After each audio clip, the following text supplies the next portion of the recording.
बिस्मिल्लाहिर्रहमानिर्रहीम। अस्सलाम वालेकुम नाज़रीन कराम, मैं हूं मखदूम शहाबुद्दीन और आप देख रहे हैं मेरा फेसबुक और यूट्यूब चैनल। उम्मीद करता हूं आप सब लोग बखैर आफियत होंगे और जहां भी होंगे अपने अहले खाना समेत खुश भी होंगे और महफूज भी। नाज़रीन कराम, साकिब निसार के बेटे की एक मुबैना ऑडियो मंजर आम पर आई और इस मुबैना ऑडियो से इमरान खान के टिकट्स का जो प्रोसेस है उस पूरे के पूरे प्रोसेस पर एक सवालिया निशान लगाया गया। साकिब निसार बहाना है, ये सबको पता है कि इमरान खान निशाना है, लेकिन अब इस मामले में किस तरह से इमरान खान सुरखरू हुए हैं और असल कहानी क्या है। साकिब निसार के बेटे की ऑडियो लीक का जो मामला है, इस मामले का ना सिर्फ ड्रॉप सीन हुआ है बल्कि कॉल रिकॉर्ड और लीक किसने की, इस हवाले से भी कहानी खुलती जा रही है और चीज़ें वाज़े होती जा रही हैं। और इस कॉल के अंदर एक रकम का भी जिक्र है। क्या पाकिस्तान तहरीक इंसाफ की टिकट्स बिक रही हैं? क्या पाकिस्तान तहरीक इंसाफ की टिकट्स की बोलियां लग रही हैं? और 1/20, अब ये 1,20,000 तो नहीं होना, 1/20 नॉर्मली जो एक एस्टिमेट है वो ये है कि 1,20,00,000 होगा। उसका मामला क्या है, उसका माजरा क्या है, उस हवाले से भी तफसीलात हैं। खान साहब को भी एक और केस में अदालत में तलब कर लिया गया है। परवेज इलाही के घर पर छापे के मामले पर कप्तान ने एक बहुत बड़ा इजलास भी बुला लिया हुआ है। 4-5 बड़ी अपडेट्स हैं, 4-5 बड़ी डेवलपमेंट्स हैं, मैं सारी आपके सामने रख देता हूं। इस्लामाबाद की अदालत ने लॉन्ग मार्च के दौरान तोड़फोड़ के केस में चेयरमैन पाकिस्तान तहरीक इंसाफ इमरान खान को 30 मई को जाती हैसियत में तलब कर लिया है। डिस्ट्रिक्ट एंड सेशन कोर्ट से इस्लामाबाद में इमरान खान के खिलाफ लॉन्ग मार्च में तोड़फोड़ के केस की समाअत हुई, जिसमें पुलिस की जानिब से अदालत को नोटिस की तामील से आगाह किया गया। पुलिस ने अदालत को बताया कि इमरान खान को नोटिस की तामील कानून के मुताबिक नहीं हो सकी, जिसके बाद अदालत ने नुकूल फराहम करने के लिए इमरान खान को दोबारा नोटिस जारी कर दिया। 30 मई को जाती हैसियत में पेश होने के लिए नोटिस जो है खान साहब को जारी करते हुए अदालत ने समाअत मुलतवी कर दी। तो आप समझ जाएं कि इस वक्त चीज़ें रुक नहीं रही और अब ये नहीं पता लग रहा कि ये मामलात को ख़राब कौन करना चाह रहा है। या तो ये गुड कॉप बैड कॉप खेल रहे हैं, मुज़ाकरात भी कर रहे हैं, उसके साथ ये सारी अजीबो गरीब चीज़ें। आप देख लें कि तहरीक इंसाफ की जो मुज़ाकराती टीम है, शाह महमूद कुरैशी, फवाद चौधरी और बैरिस्टर अली ज़फ़र की, उन्होंने चौधरी परवेज इलाही के घर पुलिस छापे पर नाराज़गी का इजहार भी किया है और तहरीक इंसाफ ने हुकूमती मुज़ाकराती टीम से राब्ता भी किया है, जिसमें फवाद चौधरी ने ख्वाजा साद रफ़ीक और आज़म नज़ीर तारड़ से इस मामले पर गुफ्तगू की। ज़राए का कहना है कि फवाद चौधरी ने मुज़ाकरात के दौरान छापे और इंतकामी कार्रवाइयों पर नाराज़गी का इजहार करते हुए कहा कि मुज़ाकरात और इंतकामी कार्रवाइयाँ एक साथ नहीं चल सकती। ज़राए के मुताबिक फवाद चौधरी ने कहा कि खुशगवार माहौल में मुज़ाकरात हो रहे थे तो परवेज इलाही के घर पर इंतकामी कार्रवाई क्यों की गई। ज़राए का बताना है कि फवाद चौधरी की नाराज़गी पर वज़ीर कानून आज़म नज़ीर तारड़ और वज़ीर रेलवे ख्वाजा साद ने मामला सुलझाने की यकीन दहानी कराई। जवाब उनके पास कोई नहीं था।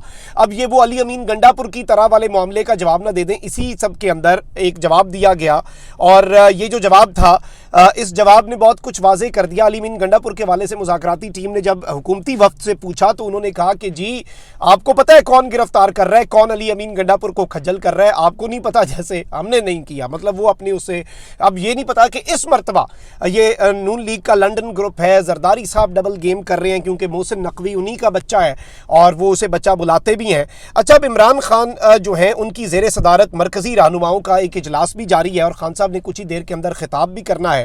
इजलास में शाह महमूद कुरैशी, फवाद चौधरी, शिबली फराज, सेनेटर आज़म सवाती, एजाज चौधरी और महमूद खान शरीक हैं। इजलास में इमरान खान को हुकूमत के साथ मुज़ाकरात पर ब्रीफिंग दी गई और चौधरी परवेज इलाही की रिहाइशगाह पर ऑपरेशन के बाद मुज़ाकरात का जो मुस्तकबिल है कि ये होने भी हैं या नहीं, उस पर गौर किया गया। इजलास में हुकूमत के साथ मुज़ाकरात पर भी मुशावरत की गई। हुकूमत ने जो कुछ ऑप्शंस दिए हैं उनके ऊपर भी गुफ्तगू हुई और इस सब के अंदर बैक वक्त इंतखाबात के लिए मुज़ाकरात आपको पता है ऑलरेडी जारी हैं। मुज़ाकरात का फाइनल राउंड और तीसरा और फाइनल राउंड जो है वो मंगल 2 मई को इस्लामाबाद में होना है और उससे पहले ही अब चीज़ों को ख़राब किया जा रहा है।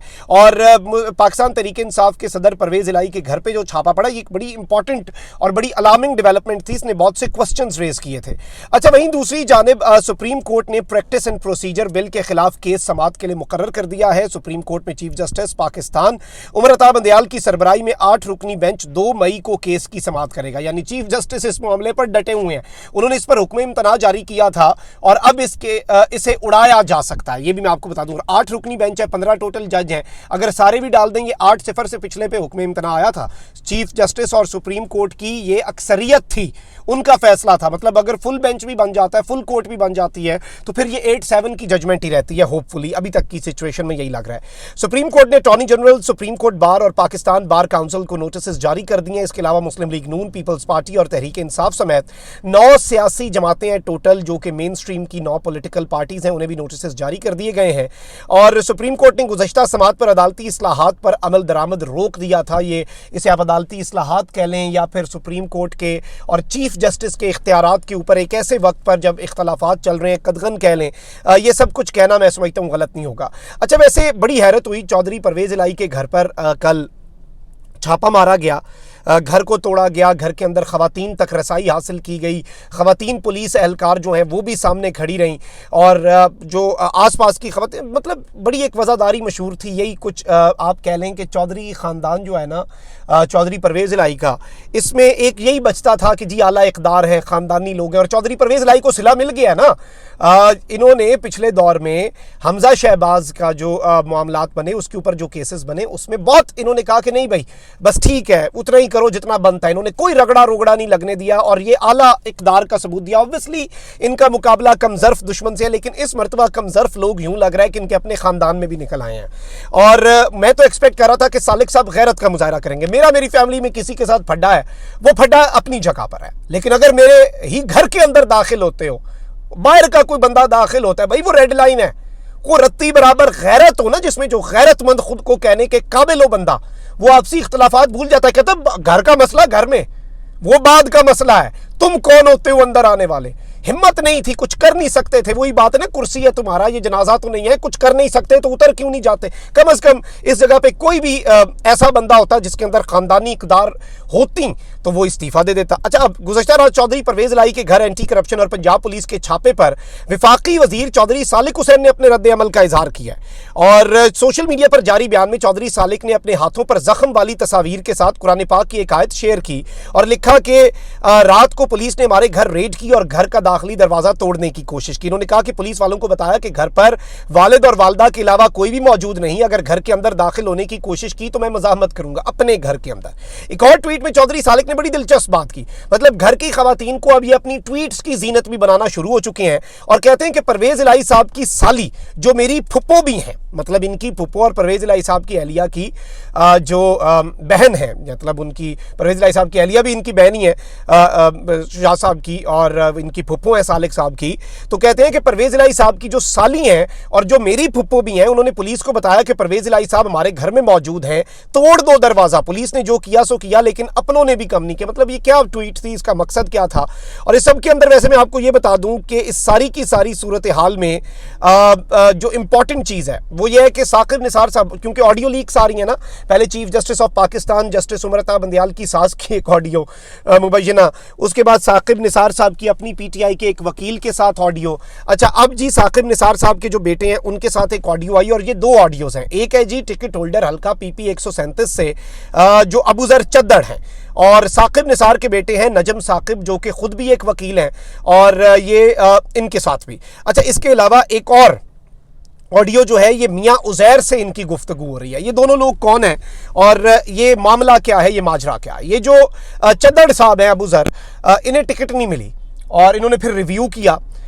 रिव्यू जब इन्होंने किया तो इनके पास दलील ये थी कि जिस बंदे को दे रहे हैं टिकट वो पिछले 3 इलेक्शंस जो हैं वो बंदा हारा है। तो लगातार 3 इलेक्शन आ रहा है, भाई बनती कोई नहीं है, नौजवान बंदे को दें, वाइब्रेंट बंदे को दें, पीटीआई इसे रिव्यू करे। अच्छा, जितने टिकट होल्डर्स जिन्हें टिकट नहीं मिली उन्हें लगता था कि वो डिजर्विंग लोग हैं, उन्होंने जितने लोगों से वो रब्ता कर सकते हैं किया, चाहे वो मीडिया के हों, चाहे वो पार्टी के हों, चाहे वो ब्यूरोक्रेसी, उन्हें है कि भाई कहीं से हमारा मुकदमा, हमारी बात जो है वो खान साहब तक पहुंच जाए। क्योंकि बहुत से लोगों ने खान साहब ने जब टिकट दी कुछ सोच के दी होगी, जाहिर बात है अगर ग्राउंड रियलिटीज खान साहब तक नहीं पहुंची तो किसी ने मिसगाइड किया होगा खान साहब को, और फिर दोबारा उन्हीं लोगों ने करना है तो फिर फायदा। वो इधर उधर से अपना हर बंदा अपनी कोशिश कर रहा था। अच्छा, ये जो चद्दड़ साहब हैं अबूजर, इन्होंने साकिब निसार साहब के साहबजादे से भी रब्ता है। अब ये कोई क्या फ्रंटमैन है साकिब निसार के साहबजादे, जो एक नैरेटिव बिल्ड किया जा रहा है, ये इनके क्लास फेलो है। और मियाँ उज़ैर भी, जिससे दूसरे वो भी दोस्त है, और ना सिर्फ ये बचपन के क्लास फेलो हैं, बल्कि लंदन में जब साकिब निसार के साहबजादे वहाँ पे बार कर रहे थे, अपने बार के लिए गए हुए थे, बैरिस्ट्री करने गए हुए थे वहाँ पे, तो उस वक़्त ये भी वहाँ पे पढ़ रहे थे, ये जो चदर साहब हैं गालिबन। तो ये वहाँ पे इनका ताल्लुक़ बना, इनकी दोस्ती बनी और इन्होंने इनसे रब्ता किया। और दूसरे जो शख्स हैं वो भी लाहौर के अंदर उनके कोई शोरूम वगैरह बताए जा रहे हैं और इनके दोस्त हैं। तो ये जो ट्रांजैक्शन, अच्छा इन्होंने किया क्या, इन्होंने ऑडियोज़ को जोड़ा, इन्होंने नैरेटिव एक बिल्डअप करने के लिए इन दोनों ऑडियोज़ को एक साथ रिलीज़ करना और इसमें कुछ हिस्से तोड़ मरोड़ कर पेश किए गए हैं, जो नैरेटिव आ रहा है हमारे पास। और उसमें ये जो पेमेंट्स की बात हो रही है वो ट्रांजैक्शन है, लेकिन वो टिकट की नहीं, वो किसी और चीज़ की ट्रांजैक्शन हो सकता है, किसी कार की ट्रांजैक्शन हो सकता है, प्रॉपर्टी की ट्रांजैक्शन हो सकता है, किसी और बिजनेस डील की ट्रांजैक्शन हो। और वो ट्रांजैक्शन होती रहती हैं रोज़ाना, कितने बंदों की होती है, आपकी भी होती होंगी, हर बंदा अपनी अपनी एक साहिब इस्तात जितने हैसियत होती है उस हवाले से कर रहा होता है। कोई लाख की ट्रांजैक्शन कर रहा होता है, कोई 50,000 की डील कर रहा होता है, कोई करोड़ों में कर रहा होता है, तो वो एक अलग चीज़ है। लेकिन ये जो एक नैरेटिव बिल्डअप किया जा रहा है और इमरान खान के साथ इस नैरेटिव को नत्थी करके इमरान खान को बदनाम करने की कोशिश की जा रही है, खान साहब को इस सब के अंदर अंडर प्रेशर लाने की ऑडियोज़ के अंदर, और इवन जुडिशरी, एक तीर से दो शिकार के, खान का भी नुकसान करें, जुडिशरी का भी, और मौजूदा जुडिशरी जो है वो भी इस तरीके से ब्लैकमेल हो जाए, वो भी इस तरीके से हमारी उसमें हमारे प्रेशर में आ जाए, हमारे नीचे लग जाए। तो ये इनका एक अल्टीमेट गोल नजर आ रहा है अपेरेंटली, जो इस वक्त चीज़ें समझ आ रही हैं। लेकिन मैं समझता हूं कि इस मामले का ड्रॉप सीन यही है और इस मामले के अंदर जो इंपॉर्टेंट चीज़ है वो भी यही है कि इसके अंदर कुछ भी नहीं है और इन तिलों में तेल नहीं है। ये वही उसी तरह की सारी ऑडियोज़ है, मलिक रियाज की आई, बेटी इधर उधर, फलां ढिमका, हज़ारों ऐसी चीज़ें आ चुकी हैं, बेतहाशा ऐसी चीज़ें आ चुकी हैं। और ये सारी की सारी चीज़ें जो हैं ये पूरी कौम देख रही है, सब देख रहे हैं, सब ऑब्जर्व कर रहे हैं, सबको समझ भी आ रही है और बड़ी वाज़े तौर पर सबको समझ आ रही है। मतलब ये भी नहीं कि किसी को नहीं समझ लग रही है, अवाम बड़ी वेल अवेयर है, उन्हें पता है कि इस ऑडियो का मकसद क्या है, ये किस तरह से डॉक्टर की गई है। अपना बहुत ख्याल रखें। अल्लाह निगहबान, पाकिस्तान जिंदाबाद।